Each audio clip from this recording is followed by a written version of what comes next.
आणखी एक महत्त्वाची अपडेट अशी येते की सुनेत्रा पवार विधानसभा अध्यक्ष राहुल नार्वेकर यांच्या भेटीला आता दाखल होत आहेत। त्या भेटीसाठी पोहोचत आहेत। सुनेत्रा पवार आणि राहुल नार्वेकर यांच्या या भेटीमध्ये नेमकी कुठल्या मुद्द्यावर बातचीत होते हे पाहणं महत्त्वाचं असणार आहे। मात्र ही महत्त्वाची अपडेट समोर येते।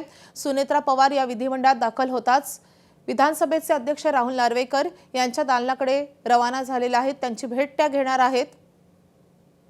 तर उपमुख्यमंत्री एकनाथ शिंदे देखील विधान भवन परिसरात दाखल झालेत। सुनेत्रा पवार विधानसभा अध्यक्षांच्या भेटीला दाखल होत आहेत। मुख्यमंत्री देवेंद्र फडणवीस देखील विधिमंडळात दाखल झालेले आहेत। उपमुख्यमंत्री एकनाथ शिंदे देखील दाखल झालेले आहेत। आपण थेट दृश्य पाहतोय सुनेत्रा पवार यांची।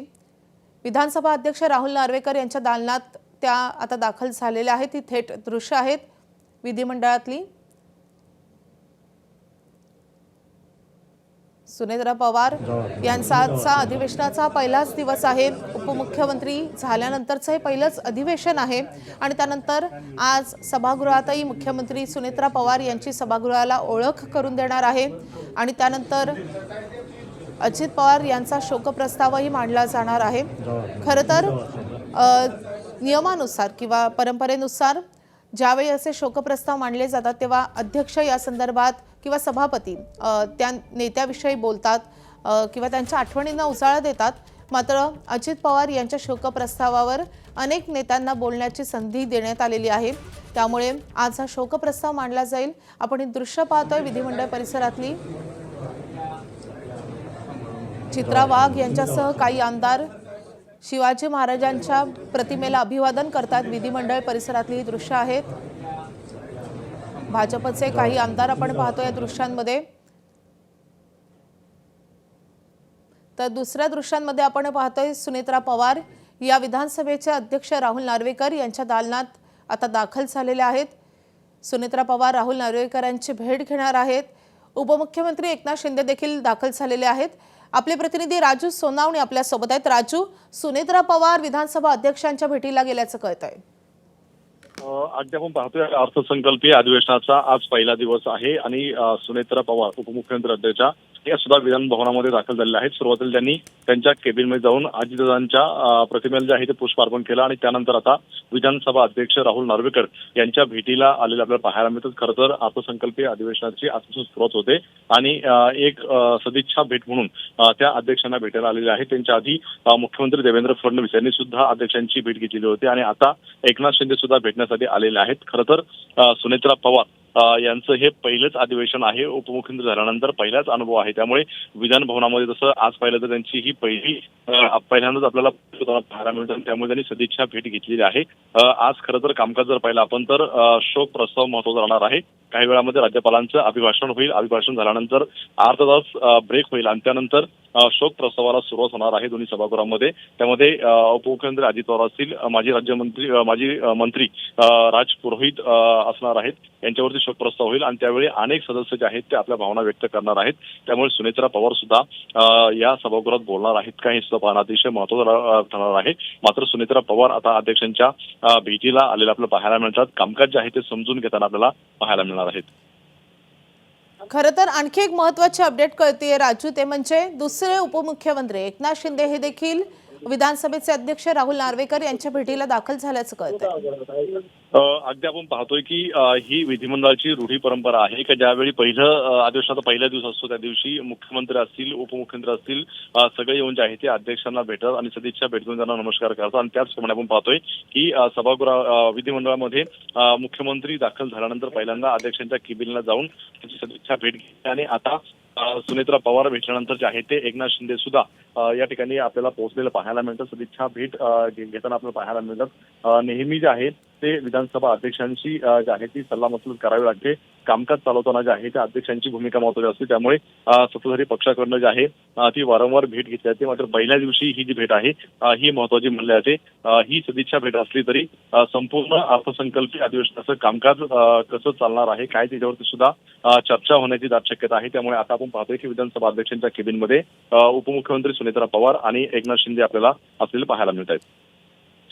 आपण ही दृश्य पुन्हा एकदा प्रेक्षकांना दाखवतोय। मुख्यमंत्री विधिमंडळात दाखल होतानाची दृश्य आपण पाहतोय। दुसऱ्या दृश्यांमध्ये आपण पाहतोय एकनाथ शिंदे हे विधानसभेच्या अध्यक्षांच्या भेटीला दाखल झालेले आहेत।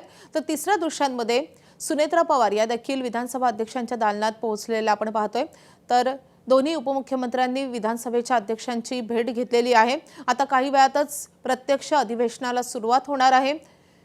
पुन्हा एकदा आपण राजूकडे जाऊयात। राजू, आपण वारंवार बोलतोय की अजित पवार यांच्या निधनानंतरचं हे पहिलंच अधिवेशन आहे आणि त्यासोबतच अर्थसंकल्पीय अधिवेशन आहे। अर्थसंकल्प मुख्यमंत्री मांडणार आहेत। हे अर्थसंकल्पीय अधिवेशन कशा अर्थाने महत्त्वाचं ठरणार आहे? काय वैशिष्ट्य आहे या अधिवेशनाचं?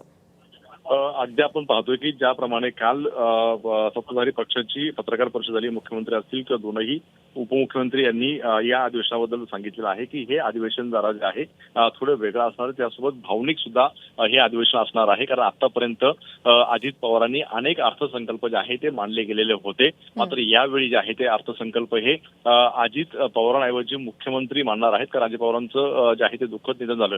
खरं तर अजित पवारांनी संपूर्णपणे याची तयारी सुद्धा केलेली होती, कशा प्रकारचं हे बजेट असावं याची सुद्धा काही तयारी केलेली होती। मात्र त्यांचं आकस्मिक मृत्यू झाल्यानंतर जे आहे त्याची पुढची जबाबदारी जी आहे ती मुख्यमंत्र्यांनी घेऊन हा अर्थसंकल्प मुख्यमंत्री मांडणार आहे। त्यामुळे अजित पवारांनी ज्या ज्या काही गोष्टी सुचवलेल्या होत्या किंवा ज्या तरतुदी केलेल्या होत्या त्या सगळ्या विचारात घेऊनच हा अर्थसंकल्प जो आहे तो मांडला जाईल, असं काल मुख्यमंत्री जसं आपण मगाशी पण बोलत होतो की अनेक अर्थांनी हे अधिवेशन महत्त्वाचं असणार आहे। आजचा अधिवेशनाचं काम आता म्हणजे कामकाज किती वेळात सुरू होणार आहे आणि आजचं नेमकं काय काय कामकाज असणार आहे, कशा रीतीनं आजचं हे कामकाज पूर्ण केलं जाईल, शोक प्रस्तावाआधी नेमकं काय काय होणार आहे?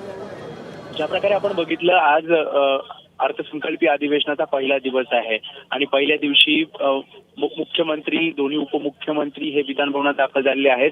अध्यक्षांची त्यांनी भेट घेतली। ज्या प्रकारे आपण आजचं जर कामकाज बघितलं तर राज्यपालांचं अभिभाषण असणार आहे। राज्यपालांच्या अभिभाषणानंतर शोक प्रस्ताव मांडला जाणार आहे। मात्र आपण बघतो ही खरं तर प्रथा आहे की जेव्हा मुंबई असेल किंवा नागपूर असेल तेव्हा अधिवेशन होतं तेव्हा छत्रपती शिवाजी महाराजांच्या पुतळ्याला अभिवादन केलं जातं आणि त्यामुळे अधिवेशन सुरू होण्याआधी, कारण 11 वाजता विधिमंडळाचं कामकाज सुरू होणार आहे आणि त्याआधी महायुतीचे सर्व आमदार, मंत्री, त्यासोबत मुख्यमंत्री देवेंद्र फडणवीस, उपमुख्यमंत्री एकनाथ शिंदे, उपमुख्यमंत्री सुनेत्रा पवार छत्रपती शिवाजी महाराजांच्या पुतळ्याला अभिवादन करण्यासाठी गेले। तिथे घोषणाबाजी झाली आणि त्यानंतर आता विधान भवनात हे सर्वजण जात आहेत। थोड्याच वेळात राज्यपाल इथे येतील आणि राज्यपाल आल्यानंतर इथे सुद्धा आपण बघतो पोलीस बँड आहे, मानवंदना दिली जाईल आणि त्यानंतर राज्यपालांच्या अभिभाषणाला सुरुवात होऊन मग शोक प्रस्ताव मांडले जाईल।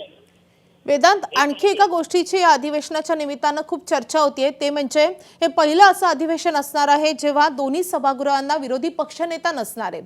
तर या अनुषंगानं सभापती असतील किंवा विधानसभेचे अध्यक्ष असतील ते या अधिवेशनामध्ये काही निर्णय घेण्याची शक्यता आहे की नाही?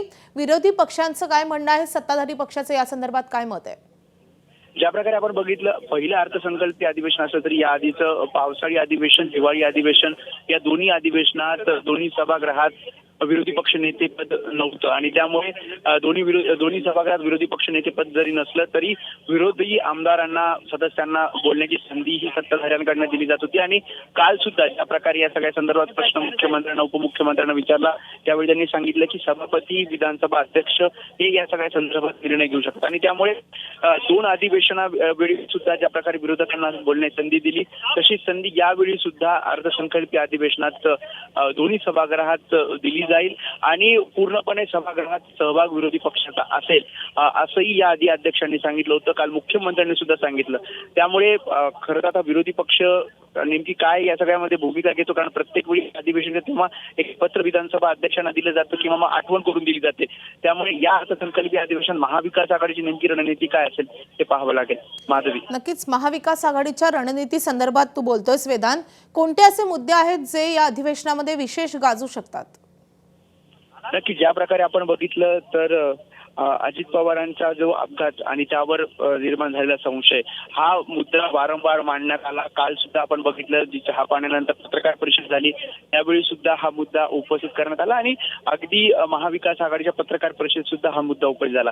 त्याशिवाय ज्या प्रकारे एसीबीने मंत्रालयात जाऊन अन्न व औषध प्रशासन विभागाची कारवाई केली तो मुद्दा असेल किंवा मग आपण बघितलं तर शक्तीपीठ महामार्गाचा मुद्दा असेल, शेतकऱ्यांचे प्रश्न असतील, असे अनेक मुद्दे हे या अधिवेशनात मांडले जाणार आहेत आणि त्यावर सत्ताधाऱ्यांकडनं सुद्धा उत्तर अपेक्षित असणार आहे आणि त्यामुळे शेतकरी त्यासोबतच विद्यार्थी आपण बघितलं 12वी बोर्डाच्या चा पेपर फुटलेला तो मुद्दा सुद्धा आज पुन्हा एकदा आपण बघितलं प्रतिक्रियांमध्ये चर्चेला जातो आणि असे अनेक मुद्दे आहेत. मग विद्यार्थ्यांचा असेल, शेतकऱ्यांचा असेल, अगदी मुंबईतले काही मुद्दे असतील, असे अनेक मुद्दे या अर्थसंकल्पीय अधिवेशनामध्ये चर्चेले जातील. 6 मार्चला अर्थसंकल्प सादर केला जाणार आहे आणि त्यामुळे वारंवार जो विरोधकांकडून प्रश्न उपस्थित केला जातोय की कर्जाचा बोजा राज्यावर आहे आणि असं असताना मग या अधिवेशनात कशा प्रकारे तरतूद केली जाणार त्यावर सुद्धा विरोधकांचं लक्ष असेल आणि सत्ताधारी या सगळ्याला कशा प्रकारे उत्तर देतात हे पाहावं लागेल.